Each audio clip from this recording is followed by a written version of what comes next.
Okay, back to some military education. Tactics. Tactics are kind of like the big circle of strategy, operations, tactics. But tactics have their own circles. The biggest one is for big army groups, big formations, and you have offensive and defensive tactics. I guess I'll discuss offensive first. Deception is a major player. Um, you don't want to give the enemy anything that he might be able to react off of. You're going to camouflage your bulk army group as well as you can, and maybe even bypass a small detachment comp group past the static defense in order to cut off supply lines, because an army that can't fight, that has no food or ammo, can't fight. So you eliminate the army without even shooting a gun. You're going to want to ground and pound before you attack for days on end. Airstrikes, artillery shells, soften up the defense, and use that double envelopment I kept talking about in operations, which goes down to a tactical basis. You generally want to use your weakest units and troops in the middle to feint a frontal attack, and have your fast moving armor and troops on your right and left flanks, using that pincer movement to encircle and destroy.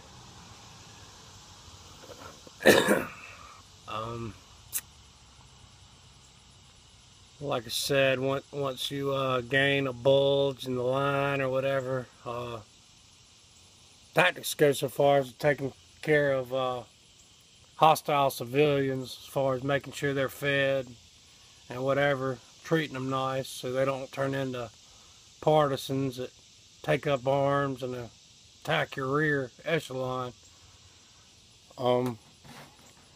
In tactical situations, you never want to use your operational reserve units unless you absolutely have to. Those are a last call command, and you never want to attack with your operational reserve units. You want to save them in case the enemy counterattacks and stops your left or right flank movement, or your feint frontal attack and counterattacks at your weakest point. You want to have that operational headquarter reserve unit shore up that middle.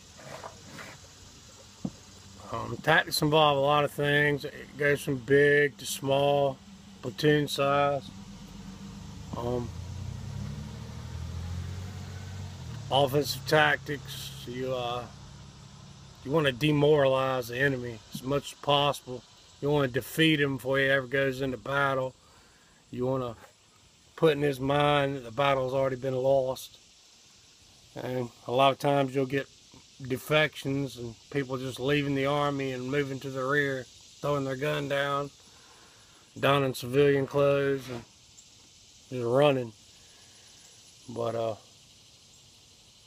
yeah, offensive tactics are there's several ways of going about it.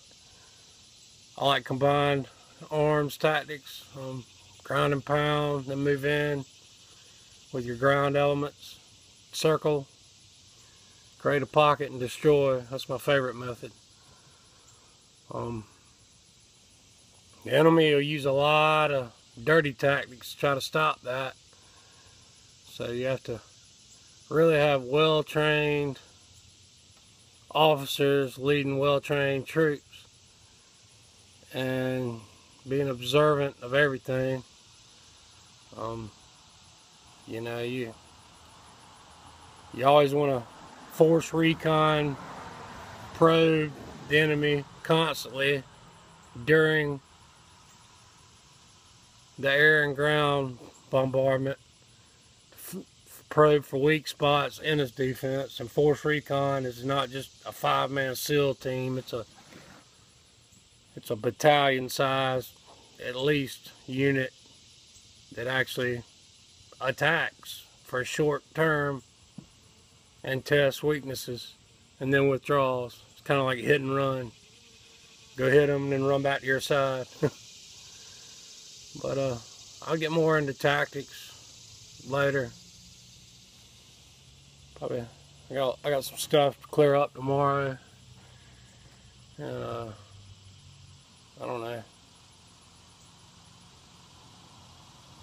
I was just thinking about military when I woke up this morning. Figure out a military blog on tactics. Like I said, offensively, you want to use your operational reserve units unless you're having to stem a counterattack or shore up a potential encirclement of your own troops, either on the right flank or left flank, to rescue them and keep links with the Army Group headquarters staff, the general of the Army Group, the chief of staff, the chief of intelligence, whatnot. But you want to get as many details as you go before you go to a tactical level and implement your operations. And once you decide on your method of tactics, they need to be flexible. That's a key word in all combat and military, is flexibility.